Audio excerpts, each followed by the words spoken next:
পঞ্চম শ্রেণীর প্রিয় শিক্ষার্থী S Haldar sir YouTube channel থেকে তোমাদের সবাইকে স্বাগতম। আজকে তোমাদের জন্য আরও একটি নতুন ভিডিও নিয়ে এসেছি।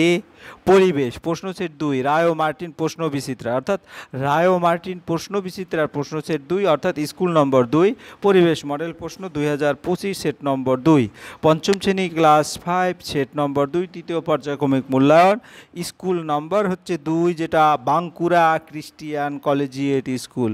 ৫০ মার্কের এই স্কুলের প্রশ্নটি আমি বিশ্লেষণ সহ সম্পূর্ণ সমাধান দেখাবো এই ভিডিওতে। কাজে তোমরা যারা এখনও আমার চ্যানেলটিকে সাবস্ক্রাইব করনি তারা এখনই চ্যানেলটিকে সাবস্ক্রাইব করে বেল আইকনটি প্রেস করে দাও। তোমরা দেখতে পাচ্ছ প্রশ্নটি রায় অ্যান্ড মার্টিন প্রশ্ন বিচিত্রা থেকে নেওয়া, আর এটা পূর্ণমান হচ্ছে ৫০, সময় থাকবে ১ ঘন্টা ৩০ মিনিট। আমি সরাসরি প্রশ্ন বিশ্লেষণে চলে যাচ্ছি। এখানে পরীক্ষার্থীর নাম লিখবে, অর্থাৎ যে পরীক্ষায় অংশগ্রহণ করবে তার নাম, আর এখানে ক্রমিক সংখ্যা, আর এখানে বিদ্যালয়ের নাম। যাই হোক, আমরা ১ নম্বরের প্রশ্ন দেখব। ১ নম্বরের প্রশ্নে কি বলেছে, সঠিক উত্তরটি বেছে নিয়ে লেখো, অর্থাৎ এখানে সঠিক উত্তর কোনটি।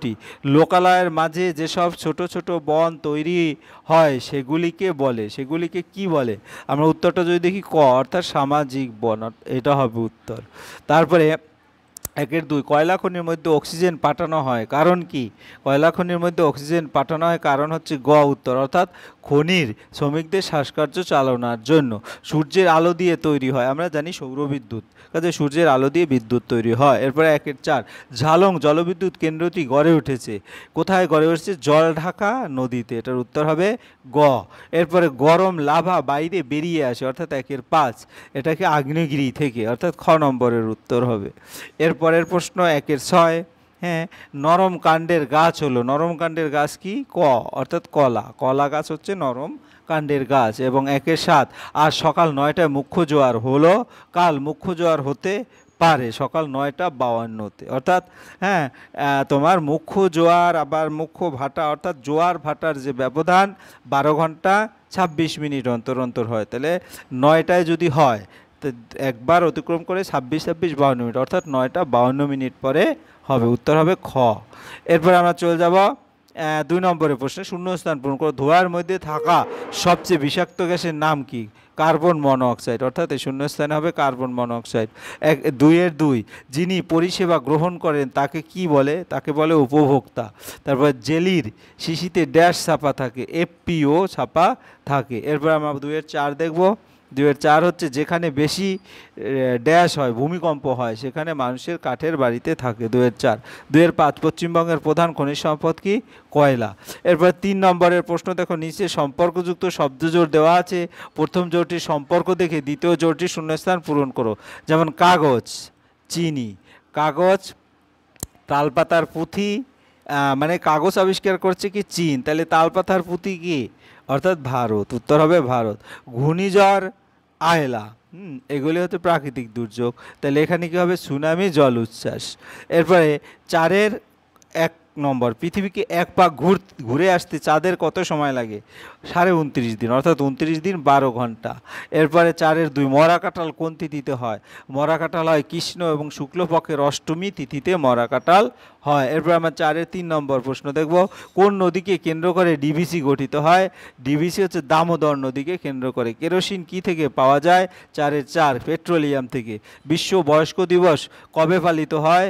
১ অক্টোবর। শিশুদের লেখাপড়ার অধিকার আইন কত বছর বয়স পর্যন্ত? ১৪ বছর। মুখ্য জোয়ার এবং গৌণ জোয়ারের মাঝে কি হয়? ভাটা হয়। এরপরে বাম স্তম্ভের সঙ্গে ডান স্তম্ভের সঙ্গে মিলাও এই প্রশ্ন। তাহলে আমরা যদি বাম স্তম্ভ দেখি ২০০৯ সাল, ২০০৯ সাল মূলত কি? আয়লা হয়। এরপরে ৫-২ যেটা হচ্ছে ১৮৫৩ সালে কি হয়? ১৮৫৩ সালে দেশে যাত্রী নিয়ে প্রথম ট্রেন চালু হয়। তারপর ১৮৫৪ সালে কি হয়? হাওড়া থেকে হুগলি পর্যন্ত ট্রেন চালু হয়। ১৯১৪ সালে মানুষ বহন করা রিক্সা চালু হয় এবং ২০০৪ সালে সুনামি হয়। এরপর আমরা চলে যাব ৬ নম্বরের প্রশ্ন, নৌকার হাল ও দাঁড়ের কাজ কি? ২ মার্কের এই প্রশ্নগুলি। নৌকার হাল বা খোল এর বাইরের অংশ যা জলরোধী এবং কাঠামো হিসেবে ব্যবহার করে এবং নৌকাকে জলে ভাসা ও স্থির রাখতে সাহায্য করে। আর দাঁড় বা বইটা হলো কাঠ বা অন্য পদার্থে তৈরি একটু আঁচড় যা ব্যবহার করে জল কেটে নৌকাকে সামনে চালিত করা হয়। হালের কাজ, এখন যদি আমরা দেখি হালের কাজ, কাঠামো সুরক্ষা। হাল হলো নৌকার মূল কাঠামো যা উপরের অংশকে ধারণ করে এবং ভিতরের জিনিসপত্র যাত্রীদের সুরক্ষা দেয়। জলরোধী, হাল জলরোধী হওয়ার কারণে নৌকায় পানিতে ভাসে বা জলে ভাসে এবং পানিতে ডুবে যায় না। স্থিতিশীলতা এটি নৌকার ভারসাম্য বজায় রাখতে এবং পানিতে স্থির থাকতে সাহায্য করে। দাঁড়ের কাজ নৌকা চালানো, দাঁড় বা বইটা ব্যবহার করে জল কেটে নৌকাকে সামনে চালিত করা হয়। নৌকার গতিবৃদ্ধি দাঁড়ের মাধ্যমে পানিকে বা জলকে ঠেলে নৌকাকে সামনে এগিয়ে নিয়ে যাওয়া হয়। দিক নিয়ন্ত্রণ কিছু ক্ষেত্রে দাঁড় ব্যবহার করে নৌকার দিকও নিয়ন্ত্রণ করা যায়। এরপর আমরা দেখব 6-2 প্রশ্নটা আমরা একটু দেখি। রাস্তায় চলার সময় তুমি কিভাবে সাবধানতা অবলম্বন করবে। তাই দেখো, গাড়ি যাওয়ার সময় সবুজ আলো জ্বলে উঠলে কখনোই রাস্তা পার করা উচিত নয়। রাস্তায় দৌড়াদৌড়ি করা উচিত নয়। 3 বড় গাড়ির দিক পরিবর্তনের সময় গাড়ির কাছাকাছি আসা উচিত নয়। রাস্তার উপরে কখনোই খেলা উচিত নয়। বাস থেকে লাফ দিয়ে নামা উচিত নয়। নামার আগে দেখতে হবে কোনো চলন্ত গাড়ি বা মোটর সাইকেল আসছে কি না। এরপর আমরা চলে যাব 3 নম্বরে।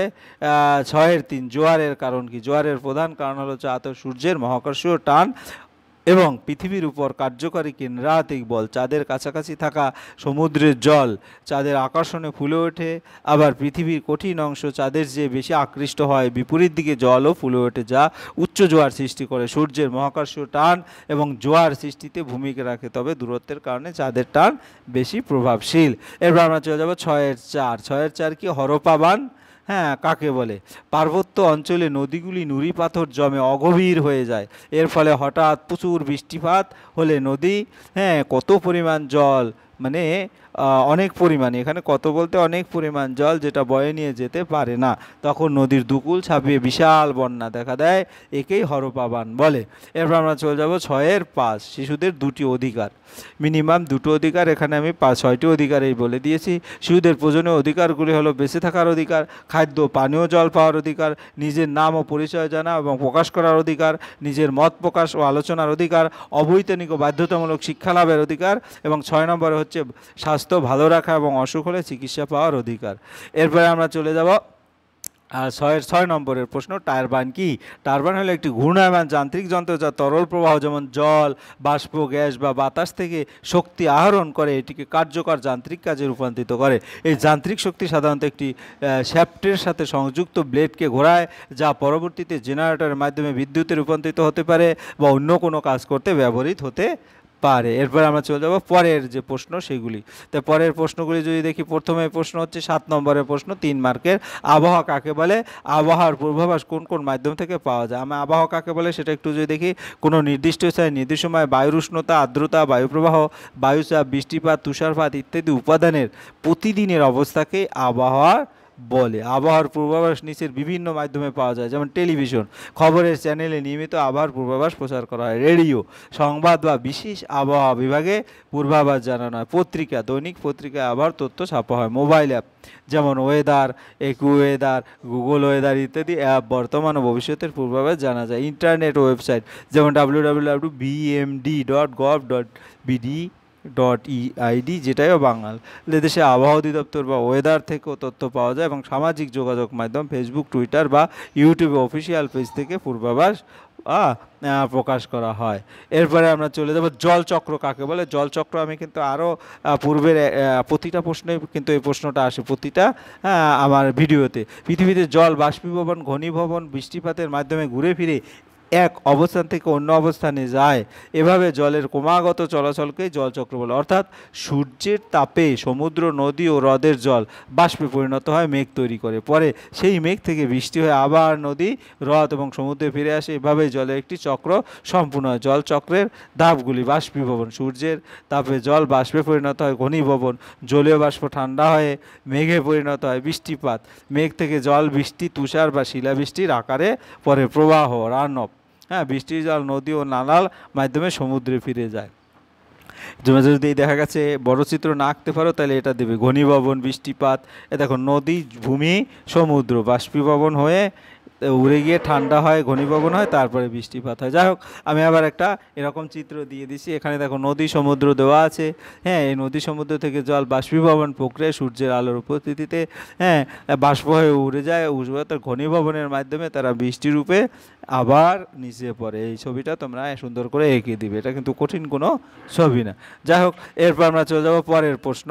পরের প্রশ্নটায় কি বলেছে তোমার, সূর্যগ্রহণ কিভাবে হয়, সূর্যগ্রহণ কয় প্রকারের হয়। যখন চাঁদ পৃথিবী ও সূর্যের মাঝখানে এসে পড়ে তখন চাঁদ সূর্যের আলো কিছু সময়ের জন্য ঢেকে দেয়, ফলে পৃথিবী থেকে সূর্যের পুরো বা আংশিক অংশ দেখা যায় না। একে বলে সূর্যগ্রহণ। সূর্যগ্রহণ বললে সূর্যগ্রহণ ঘটে যখন চাঁদ সূর্য পৃথিবীর মাঝ অবস্থান করে এবং সূর্যের আলো পৃথিবীতে পৌঁছাতে বাধা দেয়। সূর্যগ্রহণ কয় প্রকারের হয়, সূর্যগ্রহণ মোট 3 প্রকারের হয়। যেমন পূর্ণগ্রাস সূর্যগ্রহণ, চাঁদ পুরোপুরি সূর্যকে ঢেকে ফেলে, তারপরে সূর্যের আলো পুরোপুরি বন্ধ হয়ে যায় কিছু সময়ের জন্য। আংশিক সূর্যগ্রহণ, চাঁদ সূর্যের কেবল একটি অংশ ঢেকে ফেলে, সূর্যের একটি অংশ তখনও দেখা যায়। বলয়াকার সূর্যগ্রহণ, চাঁদ সূর্যের ঠিক মাঝখানে থাকে কিন্তু কিছুটা দূরে অবস্থান করে, ফলে সূর্যের চারিদিকে আগুনের বলয়ের মতো অংশ দেখা যায়, সূর্য তখন এক রিং ও বলয়ের মতো দেখা যায়। এই যে তোমার আংশিক পূর্ণগ্রাস সূর্যগ্রহণ, আংশিক সূর্যগ্রহণ এবং বলয়াকার সূর্যগ্রহণ। যাই হোক, যখন আমরা সূর্যগ্রহণের যে ছবিটা কিভাবে হয় সেটা চাঁদ যখন চাঁদ পৃথিবী সূর্য, এই যে এটা হচ্ছে চাঁদ, আর এটা হচ্ছে সূর্য, এটা হচ্ছে পৃথিবী, মাঝখানে এসে পড়ে তখন চাঁদ সূর্যের আলো কিছু সময়ের জন্য ঢেকে দেয়, ফলে পৃথিবী থেকে সূর্যের পুরো বা আংশিক গ্রহণ দেখা যায় না। একেই বলে সূর্যগ্রহণ। সূর্যগ্রহণ কয় প্রকারের এই চিত্র দেওয়া আছে। যাই হোক, আমরা চলে যাব পরের প্রশ্ন। চন্দ্রগ্রহণ কোন তিথিতে হয়, চন্দ্রগ্রহণের ছবি আঁকো। তাহলে চন্দ্রগ্রহণ, এই যে চন্দ্রগ্রহণের ছবি আঁকা আছে। চন্দ্রগ্রহণ কোন তিথিতে হয়, চন্দ্রগ্রহণ পূর্ণিমা তিথিতে হয়, কারণ চন্দ্রগ্রহণ তখনই ঘটে যখন পৃথিবী সূর্য চাঁদের মাঝখানে এসে পড়ে, ফলে পৃথিবীর ছায়া চাঁদের উপর পড়ে এবং চাঁদ আংশিক বা সম্পূর্ণ অন্ধকার হয়ে যায়। তাহলে এখন কোন এই চন্দ্রগ্রহণে দেখো, এটা একটা সূর্যের ছবি, এটা পৃথিবীর ছবি, এটা চাঁদের ছবি। তাহলে সূর্যের আলো যখন পৃথিবীর উপরে এসে পড়ে তখন কিন্তু সেই ছায়াটা চাঁদকে ঢেকে দেয়, ঠিক আছে।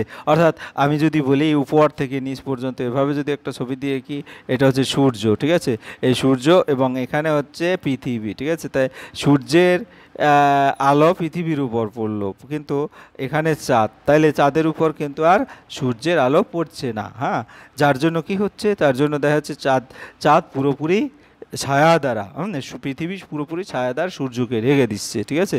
এটাই হচ্ছে চাঁদকে ঢেকে দিচ্ছে, কারণ এই যে এটা হচ্ছে চাঁদ, ঠিক আছে, চাঁদকে ঢেকে দিচ্ছে, তখন চাঁদ কিছু সময়ের জন্য অন্ধকার হয়ে যাচ্ছে, ঠিক আছে। এরপর আমরা পরে অ্যাসিড বৃষ্টি কীভাবে, এর ফলে কি হয়। যখন কলকারখানা, যানবাহন, বিদ্যুৎ কেন্দ্র থেকে sulphur dioxide, nitrogen dioxide gas বাতাসে মিশে যায়, তোমরা কিন্তু এই সংকেতগুলি মুখস্থ করে ফেলবে, কারণ আস্তে আস্তে যখন এই 6-7 উঠবে তখন কিন্তু নাইট্রোজেন, হাইড্রোজেন, হিলিয়াম এরকম বিভিন্ন নামে তোমাদের পড়তে হবে। বায়ুমণ্ডলের জলের বাষ্পের সঙ্গে বিক্রিয়া করে সালফুরিক অ্যাসিড, নাইট্রিক অ্যাসিড তৈরি করে। এই অ্যাসিড সমৃদ্ধ জলবিন্দুগুলো মেঘে জমা হয় এবং পরে বৃষ্টি হিসাবে পড়ে, একে বলা হয় অ্যাসিড বৃষ্টি। অ্যাসিড বৃষ্টির ফলে যা হয়, মাটি ও পানির বা জলের অম্লতা বৃদ্ধি পায়, ফলে গাছপালা ও জলজ প্রাণীর ক্ষতি হয়, ভবন, স্মৃতিস্তম্ভ, লোহার জিনিস ক্ষয় ঘটে, মাটির পুষ্টি নষ্ট হয়ে কৃষিক্ষেত্রে উৎপাদন কমে যায়, মানুষ ও প্রাণীর ত্বক ও শ্বাসযন্ত্রের সমস্যা দেখা দেয়। কয়লা খনি অঞ্চলে ধসের সমস্যা মোকাবেলা করা যায় কিভাবে, 7-6।